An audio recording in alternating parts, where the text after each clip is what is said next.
회전해야만 융성해진다라는 말씀으로 오늘 수요일 말씀, 기도의 말씀을 전하겠습니다. 자, 오늘 본문에 우리 침례인 요한을 보게 됩니다. 요한, 당시 이스라엘 백성들에게 하나님 말씀을 아주 강력하게 선포했던 그러한 광야에서 외치는 음성, 그런 선지자였습니다. 여인 중에서 태어난 사람 가운데서 정말 그보다 큰 자가 없다고 말씀하셨는데, 근데 그의 외모를 보면 어떻습니까? 볼품 없었습니다. 외적인 것을 보게 되면 그 드러나는 모습만 보더라도 참 형편없었습니다. 그의 외모, 일단 옷은 낙타 털로 된 옷을 입었고, 그의 양식은 뭐였죠? 메뚜기와 야생꿀이었습니다. 그는 광야에서 지냈습니다.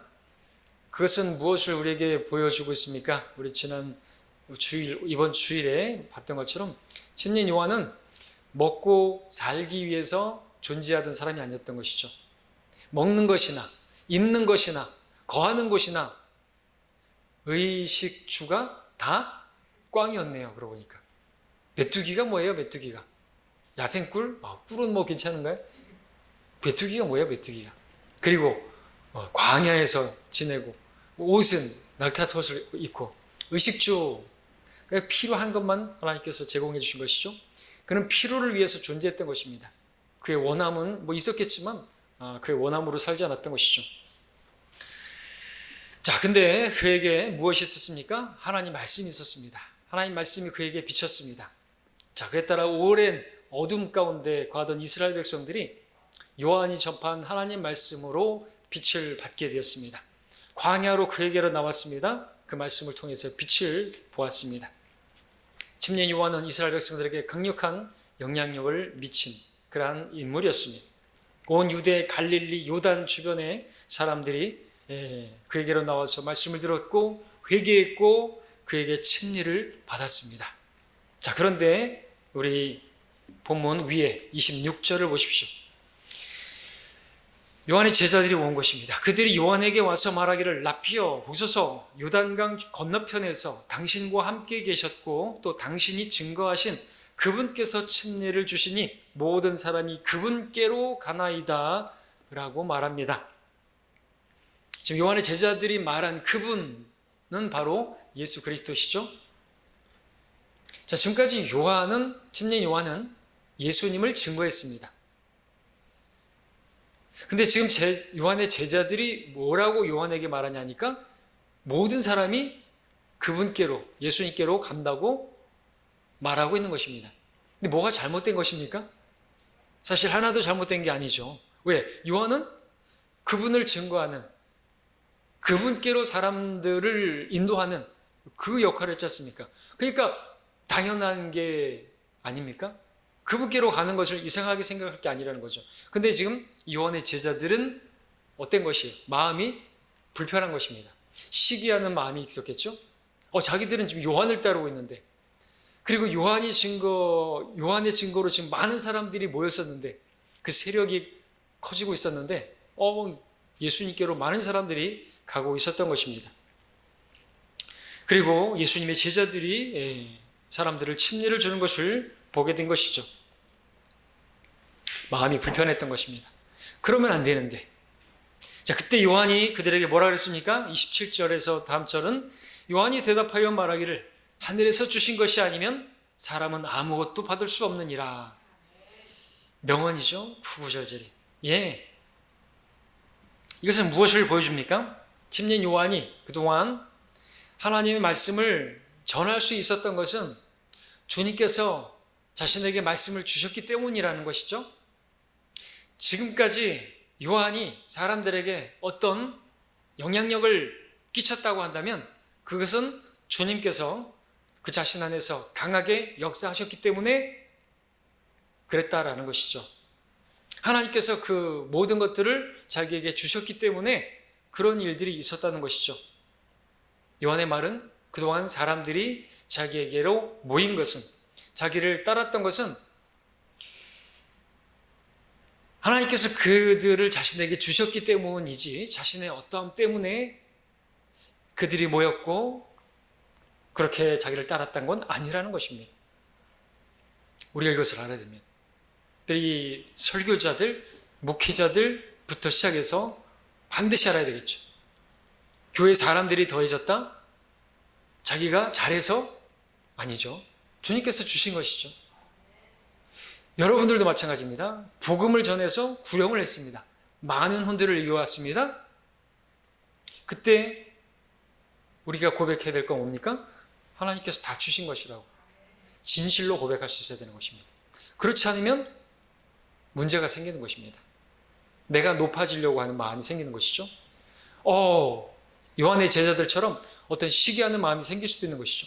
왔다가 또 요한에 대해서도 어떻게 시기할 수도 있겠고, 심지어 주님에 대해서도 습부리를 가질 수가 있어요. 지금 주님께로 가고 있잖아요. 아니, 주님께서 높아지셔야 되고, 그런데 말이죠. 자, 28절에서 뭐라고 했습니까? 28절을 이제 보시면은, 나는 그리스도가 아니요. 다만 그분 앞에 보내심을 받은 자라고 내가 말한 것을 증거해 줄 자는 바로 너희니라 그랬습니다. 요한은 자기에게 대해서 나는 그리스도가 아니다 이거죠. 나는 아니요. 그리스도는 저분이시다 이거죠. 요한은 사람들이 따라야 할 그런 사람은 내가 아니라는 것입니다. 사람들이 영접해야 할 사람은 내가 아니라는 것이죠. 사람들이 만나야 하고 사람들이 영접해야 하고 사람들이 따라야 할 분은 그리스도시다라는 것입니다. 또 말씀드리지만 이것은 설교자들이, 목회자들이 분명히 가지고 있어야 되겠죠. 주님을 소개하고 주님을 따르도록, 주님께 순종하도록, 주님을 높이도록 설교자는 있는 것이잖아요. 맞죠? 여러분들도 마찬가지죠. 여러분을 따르도록 누군가를 인도해서 안 될 것입니다. 누군가를 교회로 인도했을 때도 나를 따르고 나를 본받고 필요하겠지만 독립신앙을 갖춰가지고 그가 믿음 안에서 독립할 수 있도록 그렇게, 그리고 주님을 따르도록 영향력을 끼쳐야지, 나를 존중해주고 나를 내가 무슨 골목대장이나 내가 무슨 어떤 대장 역할을 하려고 해서는 안 되는 것입니다. 근데 많은 교회들에서 그걸 보게 되죠. 자기가 데리고 온 사람들은 자기를 따라야 된다고 하는, 자기를 여전히 존중해 줘야 된다라는 그런 생각을 하게 되는 경우가 있습니다. 우리 교회도 그런 사람이 있었죠. 자기가 데려온 사람을 자기가 다 데리고 나가겠다고 그렇게 말했던 사람이 있지 않습니까? 그거는 아주 잘못된 것입니다. 자기가 데리고 왔나요? 각자 우리 성도님들이 분별하고 주님을 찾아서 나온 것이지, 진리를 찾아 나온 것이지, 자기가 오라 그러면 오고 가라 그러면 갑니까? 사람의 종이죠. 말도 안 되는 소리인 것입니다. 하나님께서 그런 사람을 버리십니다. 제가 버리는 거 아니죠. 우리가 버리는 게 아니죠. 주님께서 쳐버리시는 거예요. 심지 않은 초목은 다 뽑히게 되는 것이죠. 침례인 요한은 자기가 누구인지를 잘 알고 있었습니다. 자신의 본분을 알고 있었습니다. 자신은 단지 그리스도께로 사람을 인도하는, 그리스도를 소개하는 그러한 사람인 것밖에 없는 거죠. 그분 앞에 보내심을 받은 자다. 나는 그분을 전하라고, 나는 빛이 아니요 그 빛을 사람들에게 비추게 하기 위해서 보냄을 받았다고 요한복음 1장에서 그렇게 말했죠. 자, 그 다음 절 29절을 보겠습니다. 또 어떤 말을 하고 있습니까? 신부를 얻는 사람은 신랑이지만 신랑의 친구는 곁에 서서 신랑의 음성을 듣고 그 음성으로 인하여 크게 기뻐하느니라. 그러므로 내게는 이런 기쁨이 충만하니라. 자, 교리적인 말씀도 있겠지만 이 말씀들을 우리가 이 저녁에 상고해 보면서 우리는 침례 요한, 우리가 침례 요한이 우리의 어떤 선배고 우리 침례 교도들로서 그건 아니지만 이 말씀들 하나하나 우리가 영적으로 적용하고 곱씹어서 정말 이렇게 영의 양식으로 삼아야 하고 우리의 본분과 우리의 자세가 어떠해야 되는지를 배울 수 있어야만 합니다. 요한의 기쁨이 무엇이었던 것인가요? 요한의 기쁨은 주님의 음성을 듣는 것이었어요. 그렇다면 우리도 그래야 되겠죠. 주의 음성을 듣는 것이 나에게 기쁨이라고 말할 수 있었던 것이죠. 여기서 신랑은 예수 그리스도를 말하고 있습니다. 침례 요한은 신랑의 친구였습니다. 신부는 교회죠, 오늘날. 예수님께서는 바로 그 신부인 교회를 얻기 위해서 십자가에서 도살당할 양처럼 그렇게 죽임을 당하는 그러한 분으로 이 땅에 오셨습니다. 예수님께서 흘리신 그 피를 통해서 우리는 죄들의 사함을 얻었고 구원을 받게 되었고 영생을 얻게 되었습니다. 침례 요한은 예수님께서 누구신지 알고 있었습니다. 1장 29절을 보겠습니다. 1장 29절을 보니까 다음날 요한이 예수께서 자신에게 오는 것을 보고 말하기를 보라, 세상 죄를 제거하는 하나님의 어린 양이라. 침례 요한이 선포했습니다. 봐라, 세상 죄를 제거하는 하나님의 어린 양이라. 이 말씀에 따르면 침례 요한은 예수님께서 신랑이신 그분께서 신부인 교회를 위하여 십자가에 죽임당할 그러한 하나님의 어린 양인 것을 알고 있었다 보여지죠. 자, 그분이 오신 것입니다. 그리고 침례 요한의 기쁨은 그분의 음성을 듣는 것이었습니다. 다시 본문으로 와서 29절 하반절에서 그러므로 내게는 이런 기쁨이 충만하니라고 했습니다. 요한의 기쁨은 예수님의 말씀을 듣는 것이다. 예수님이 그에게 기쁨이다. 예수님은 말씀이시니까. 그리고 30절에서 오늘 본문의 말씀을 했습니다. 그분은 융성해야만 하나 나는 쇠잔해야만 하리라. 주일날 말씀드렸던 것처럼 영어로는 must를 두 번이나 쓰고 있습니다. He must increase, but I must decrease. must가 두 번. 요한복음 이제 3장에서 7절에는 너희는 거듭나야만 한다고 했을 때 여기서 must be born again. 반드시 거듭나야 되는 것이죠. 거듭나도 되고 거듭나지 않아도 되는 게 아닌 것입니다. 요한복음 4장에서는 24절에서 영과 진리로 경배 드려야만 하리라. 그렇게 반드시 거듭나야 하고 거듭난 사람은 그 영으로 진리로 영과 진리로 경배 드려야만 한다고 여기서도 must를 쓰고 있는 것입니다. 그것처럼 그래야만 하는데 뭐가 그래야만 했냐니까 그분이 융성해지려면 나는 반드시 쇠잔해야만 하. 그리고 다시 거꾸로 말해도 맞습니다. 내가 쇠잔해져야만 그분이 융성하게 될 수 있다라는 것입니다. 오늘 우리가 중심적으로 보고자 하는, 우리가 생각해보고 마음에 새기고자 하는 말씀이 이것입니다. 자신은 쇠잔해야만 한다 이거죠. 그것은 그분이 융성해지기 위해서 반드시 필요한 것이다. 그분이 왜 융성해져야만 하는 것입니까? 그분이 그리스도시니까, 그분이 구원자시니까, 그분께서 생명이시고, 그분께서 아버지께로 갈 수 있는 유일한 길이 되시고 진리가 되시는 분이시고 그분이 모든 것 되시는 분이기 때문에 그렇죠. 자, 오늘 이 말씀을 보면서 우리가 우리 안에서 융성해져야만 하는, 우리에게서 융성케 되어져야만 하는 분이 누구인지를 우리가 눈뜰 수 있기를 바랍니다.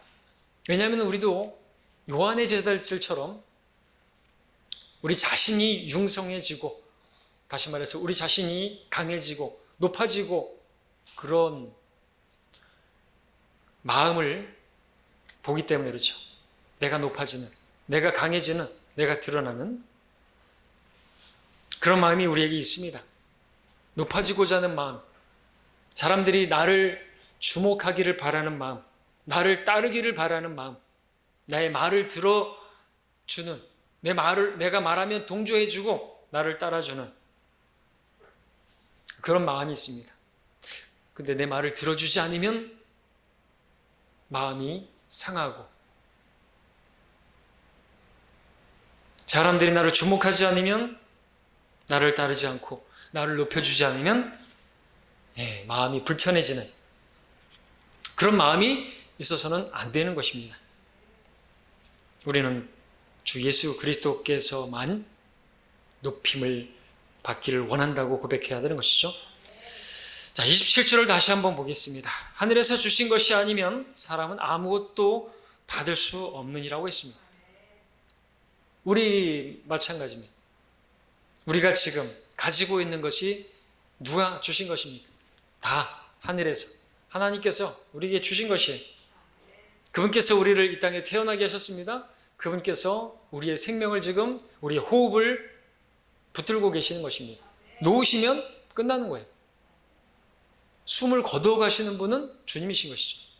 숨을 거두었습니다. 주어가 빠졌죠? 하나님께서 숨을 거두어 가신 거예요.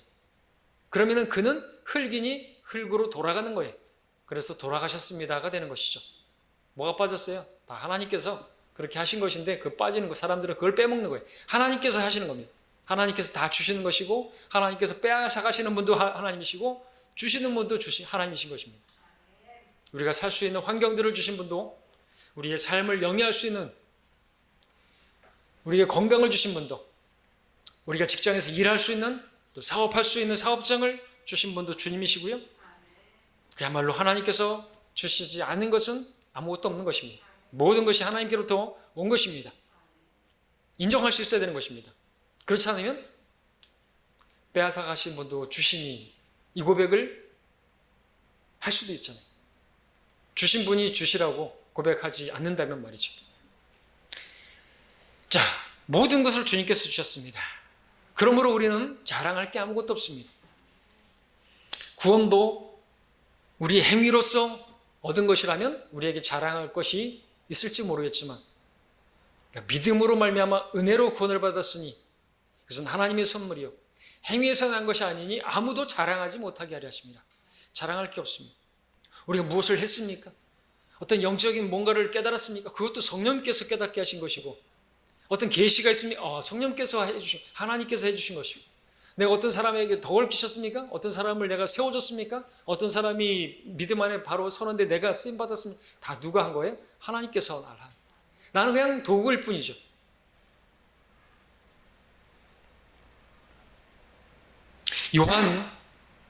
요한은 여인에게서 태어난 더 중에서 가장 큰 자, 가장 강력한 역사를 단 몇 개월 만에 사람들을 심지어 왕까지도 헤롯까지도 그를 존중하고 두려워하는 그런 강력한 설교자요, 그런 강력한 영향을 미쳤던 사람이었습니다. 근데 그 모든 것에 대해서 한마디로 말합니다. 하나님께서 다 주신 것이다.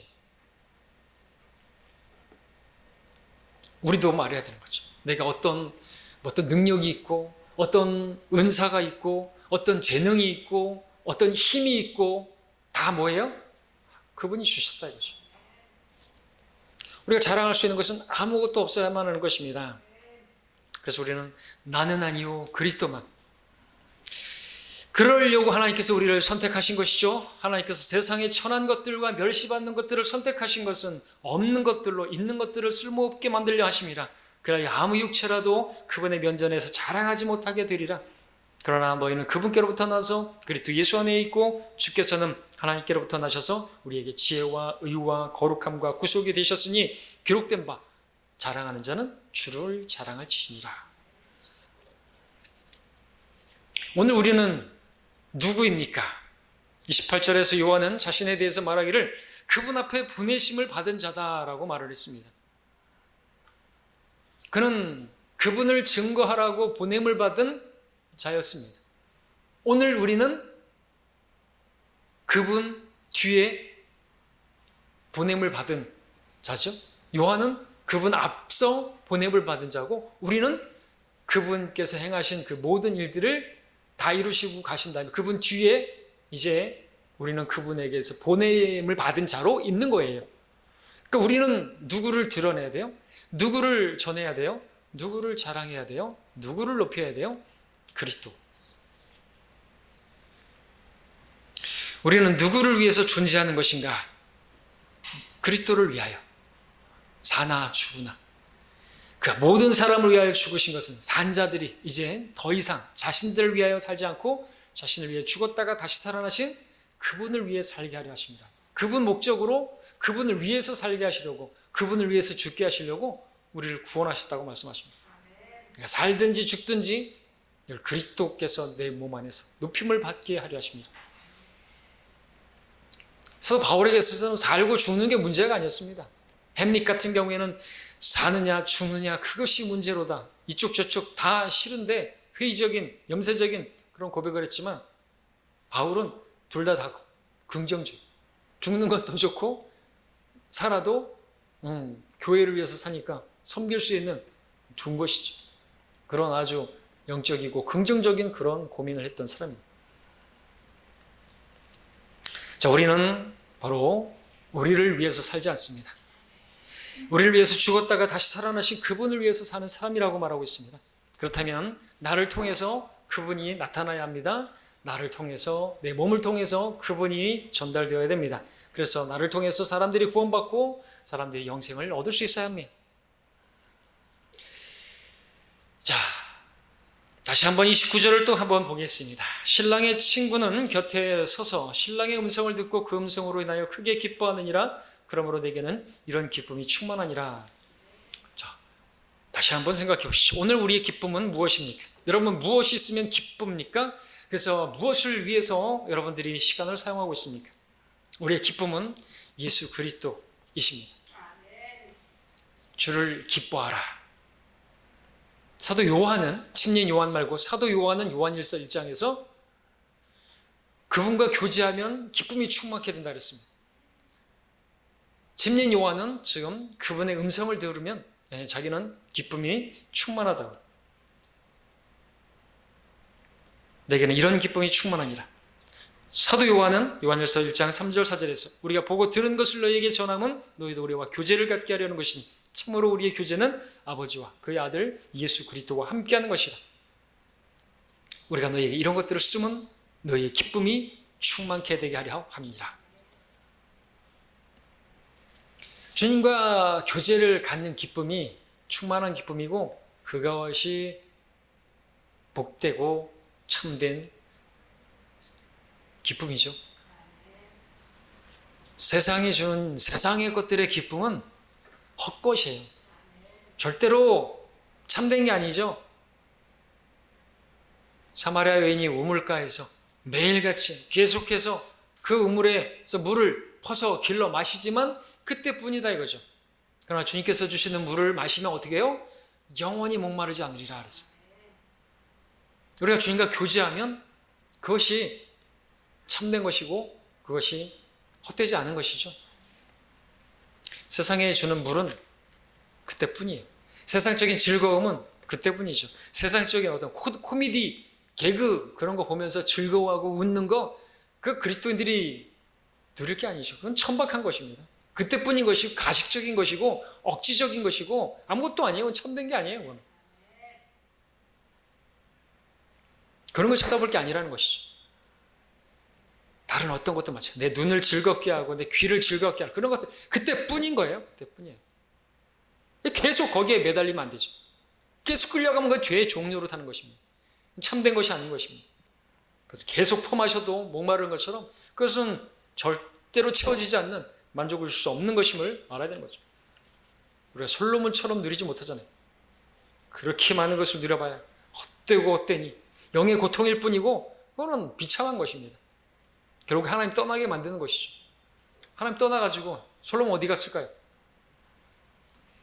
솔로몬 어디 갔을까요? 온 세상을 얻고도 그의 혼을 잃어버린다면 무슨 유익이 있겠느냐. 그건 하나님의 말씀 다 어겨버렸어요. 하지 말라는 걸 다 했어요. 아내를 많이 뒀죠. 말을 많이 늘렸죠. 금을 늘렸죠. 자기 하고 싶은 대로 했죠. 우상 숭배했죠. 히브리서 11장에 솔로몬 안 나오죠. 예.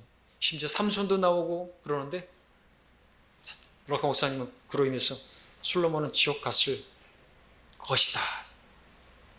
모르지만 모릅니다만 아무튼 그렇다는 것이죠. 그러니까 전도하고 있잖아 우리를요. 그렇게 되지 말라고. 너희는 나처럼 되지 말라고. 전도서에서 헛된 거니까 따르지 말라고. 나처럼 배교하고 어쩌면 나처럼 지옥에 던져질 수도 있다. 전도하고 있는 것입니다. 그렇게 누렸는데 뭐 할 거예요? 잠깐 풀의 꽃과 같은 그 풀의 꽃보다도 못한 게 솔로몬의 영광이라는데 그 풀 여러분 벚꽃 잠시 있다가 사라져버리는 아침에 피었다가 사라지는 나팔꽃 같은 뭐 그런 사랑 그런 인생의 영광 뭐하러 그 볼 필요가 없는 것입니다. 팥죽 한 그릇 홀딱 마셔버리면 끝나버리잖아요. 또 배고파요. 참된 즐거움은 기쁨은 하나님 말씀 듣는 것입니다. 하나님과 교제하는 것이에요. 그러려고 아담을 지으셨고 그랬던 거 아닙니까? 자, 그러므로 우리도 주님과 교제함으로써 그분의 말씀을 듣는 것이, 그분의 말씀을 읽는 것이 우리의 참된 기쁨이, 그 기쁨으로 여길 수 있기를 바랍니다. 다시 한번 30절 말씀 보겠습니다. 그분은 융성해야만 하나 나는 쇠잔해야만 하리라. 명언이죠. 단순한 명언이 아니라 우리가 진짜 마음에 새겨야 될 말씀입니다. 우리 안에 예수님께서 융성해져야만 합니다. 그분께서 융성해지고 나는 쇠잔해져야만 합니다. 왜냐하면 그분이 나의 주인이시기 때문에, 나는 그분의 종이기 때문에 그렇죠. 내가 막 융성해지고 내가 높아질 게 아니라는 것이죠. 그분이 내 안에서 융성해진다는 것은 그분께서 내 안에서 강해지는 것, 그분께서 내 안에 충만하게 되는 것, 그분께서 내 안에서 자유롭게 일하실 수 있는 것, 네, 그런 것에 적용할 수가 있죠. 왜냐하면 그분께서 바로 내 안에 계시기 때문에 그렇습니다. 지금 침례 요한에게서는 그 곁에 있었잖아요, 그죠?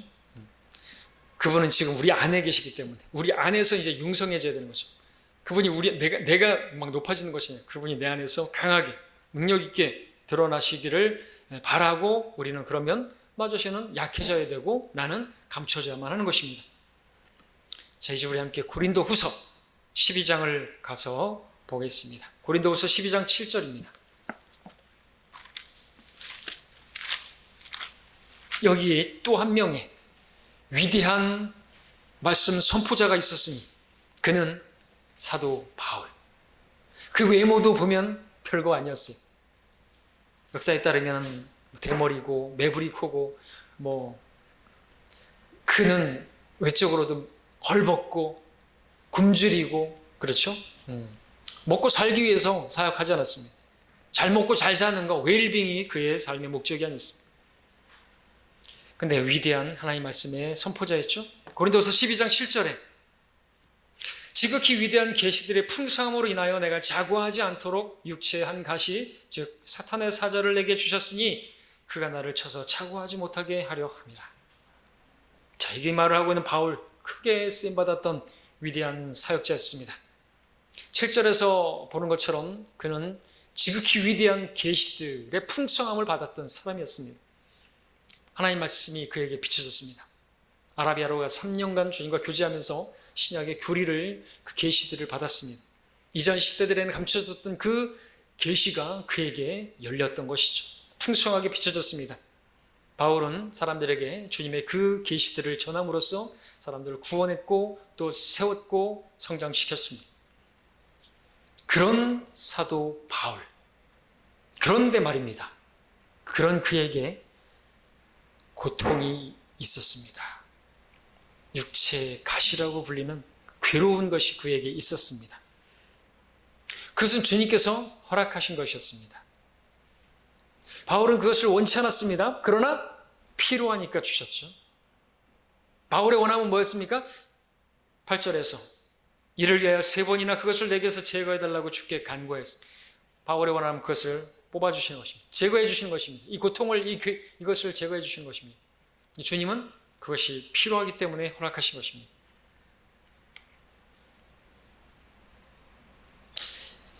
주님께서는 그의 간구에 응답하지 않으시고 9절 상반절과 같이 말씀하셨습니다. 주께서 내게 말씀하시길 내 은혜가 내게 충분하도다. 이는 내 능력이 약한 데서 온전하게 됨이니라. 예. 바울에게는 육체의 가시가 있어서 그것으로 인해서 자신은 부족하다고 생각했을지 모르겠어요. 주님의 은혜가 그것 때문에 좀 부족함을 느꼈을지 모르겠습니다만 주님 말씀이 사실입니다. 그에게 주님의 은혜는 풍성했습니다. 부족하지 않았습니다. 이유가 무엇입니까? 내 능력이 약한 데서 온전하게 됨이라는 말씀처럼 사도 바울에게 있는 그 육체의 가시를 통해서 오히려 하나님의 은혜가 풍성하게, 그분의 강하심이 풍성하게 드러날 수 있기 때문에 그런 것이죠. 그로 인해서 그의 은혜가 충만할 수 있었던 것입니다. 그것으로 인해서 그가 자고하지 않고 교만하지 않고 계속해서 주님께서 쓰실 수 있고 그가 오직 주님만을 의지할 수밖에 없는 그런 사람이 되었던 것이죠. 무엇인 줄 아십니까? 내가 쇠잔해져야만 그분이 융성하게 될 수 있는 것입니다. 내가 약해져야만 그분의 강함이 나타날 수 있는 것이에요. 침례 요한의 버전으로 하면 그것이 되죠. 바울 그거죠. 내가 약해져야만 그분이 강해진다. 내 안에서 강한 능력이 나타날 수 있다 이거죠. 그분이 나를 강하게 사용하실 수 있다는 거죠. 이 사실을 알았던 바울, 그래서 9절 하반절에서 고백하죠. 그러므로 내가 매우 기쁘게 나의 약한 것들을 자랑하리니 이는 그리스도의 능력이 내게 거하게 하려 함이라.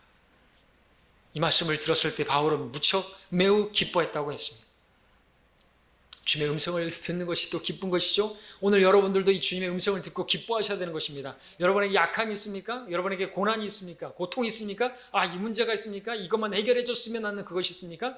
하나님께서 그걸 허락하셨다면요, 여러분들 그것을 통해서 주님의 강함을 보이시기 위해서 허락하신 것을 믿고 여러분들 매우 기뻐하셔야 되는 것입니다. 왜냐하면 그분의 말씀이 지금 여러분에게 실시간으로 말씀해 주고 계시기 때문에 그런 것이죠. 매우 기뻐했습니다. 침례 요한도 주의 말씀을 들었을 때 매우 기뻐했습니다. 그분 곁에서 그분의 음성을 듣는 것이 자기에게는 충만한 기쁨이라고 했습니다.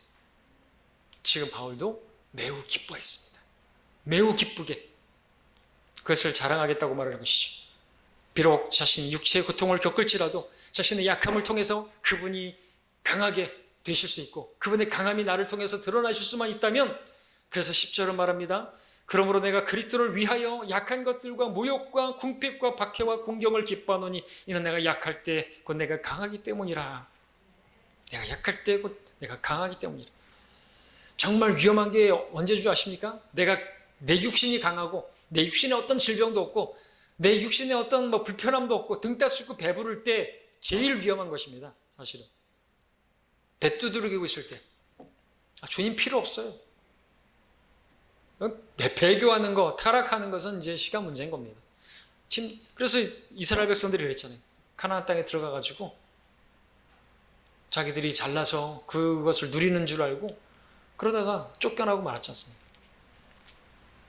하나님께서 그들에게 가시를 허락하셨죠. 그분을 찾도록. 근데 우리는 그렇게까지 할 거 아니잖아요, 그죠? 그러니까 우리가 계속해서 주장해야 될 거, 우리가 좌우문같이 붙들어야 될 것은 나는 쇠잔해져야만 한다. 나는 낮아져야만 한다, 그죠? 나는 겸손해져야만 하는 것입니다. 어떤 상태에 있다 할지라도, 어떤 것을 또 허락한다 할지라도 하나님께서 주신 것이면 모든 환경 가운데서 모든 것을 합력해서 선을 이루신 분이시니까 우리는 그 모든 일에 감사해야 하는 것입니다.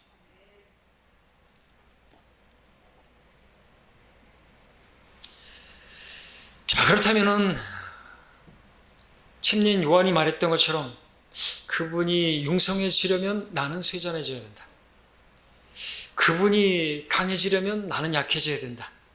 그러면은 우리에게서도 마찬가지일 수가 있겠죠. 그분이 융성하게 되기 위해서, 그분이 강하게 되기 위해서 하나님께서 우리에게 어떤 고난을 허락하실 수 있습니까? 예, 있을 수 있습니다. 그것이 바울과 같이 어떤 질병일 수 있어요. 또는 어떤 어려움일 수 있어요. 고난일 수 있어요. 그죠? 사람과의 겪는 어떤 그런 괴로움일 수도 있습니다. 근데 그것은 우리를 낮추시기 위해서, 우리를 약하게 하시기 위해서, 쇠잔하게 하시기 위해서 허락하신 주님의 손길, 그것은 주님의 강함과 그분이 높임을 받으시고 내 입술에서 주님을 높이는, 주님을 찬양하는, 또 그것을 통해서 더욱 주님을 사랑하고 그것을 통해서 주님께로 더 나아갈 수 있는, 그래서 그분의 강함을 경험할 수 있게 하시기 위한 손길인 것입니다. 우리는 고난을 당할 때 부족함을 느끼지만 이 고난이 해결되면 만족할 수 있을 거라고 여기지만 주님께서는 말씀하셨습니다. 내 은혜가 내게 충분하도다 라고 말씀하신 것처럼 우리에게 언제나 주님의 은혜는 충분합니다. 주님의 강함은 우리의 고난을 통해서 온전해 줄 수 있는 것입니다. 우리가 약해질 때 그분의 강함이 드러날 수 있고 강하게 역사할 수가 있기 때문에 주님께서는 그런 것을 허락하시는 것입니다. 그러므로 오늘 우리도 바울과 같이 고백하기를 원합니다. 내가 약할 때 곧 내가 강함이라. 침례 요한처럼 고백하기를 원합니다. 그분께서 융성해져야만 하고 나는 쇠잔해야만 하리라. 오늘 말씀의 제 주제는 내가 쇠잔해야만 주님께서 융성해질 수 있다는 것입니다. 자, 오늘 말씀에서 요한이 말했던 것처럼 우리의 모든 것이 주님께서 주신 것임을 기억하는 가운데 오직 그분만을 자랑하기를 원합니다. 또한 내가 그리스도가 아니요, 주님께서 그리스도이심을 기억하는 가운데 그분만을 드러내기를 원합니다. 또 우리의 기쁨은 오직 예수님, 그분의 말씀인 것을 기억하고 그분과 교제하는 거기에 기쁨을 얻기를 원합니다. 그리고 내가 낮아져야만 주님이 높아질 수 있음을 기억하고 우리 자신을 스스로 겸손하게 되기 원합니다.